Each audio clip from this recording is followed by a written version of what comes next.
UP विधानसभा चुनाव को लेकर अखिलेश यादव का बड़ा दावा। यूपी में समय से पहले विधानसभा चुनाव कराने के लिए सरकार करा रही है सर्वे। उत्तर प्रदेश में अगले साल होने वाले विधानसभा चुनाव को लेकर समाजवादी पार्टी के राष्ट्रीय अध्यक्ष अखिलेश यादव का बड़ा दावा आया है सामने। उत्तर प्रदेश विधानसभा चुनाव 2027 को लेकर सपा चीफ अखिलेश यादव ने बड़ा दावा किया है। उन्होंने कहा कि नवंबर 2026 में चुनाव कराने के लिए सर्वे करा रही है सरकार। उत्तर प्रदेश में वर्ष 2027 के चुनाव अगले वर्ष जनवरी से मार्च के दौरान हो सकते हैं। अब समाजवादी पार्टी के राष्ट्रीय अध्यक्ष अखिलेश यादव ने दावा किया है कि नवंबर 2026 में ही चुनाव कराए जा सकते हैं। सपा चीफ ने कहा कि इसके लिए सरकार सर्वे करा रही है। समाजवादी पार्टी के प्रमुख अखिलेश यादव ने कहा कि 2027 के चुनाव के लिए समाजवादी पार्टी का हर कार्यकर्ता और नेता तैयार है और इससे ज्यादा जनता चुनाव के लिए तैयार है। जिस तरीके से महंगाई बढ़ रही है, विदेश नीति विफल हो रही है, भ्रष्टाचार बढ़ रहा है, नौकरी और रोजगार नहीं है। कन्नौज से सांसद अखिलेश यादव ने कहा कि ये सरकार सर्वे करा रही है। हर विधानसभा में इनके सर्वे के लोग पहुंच गए हैं और सर्वे कर रहे हैं कि अगर नवंबर में चुनाव करा दे तो वे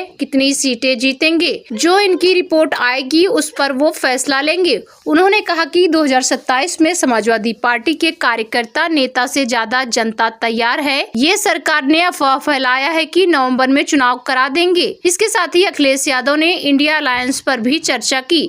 उन्होंने कहा कि जो इंडिया गठबंधन रहा है वही इंडिया गठबंधन रहेगा। अभी अभी हराया है बीजेपी को, हारी हुई बीजेपी है।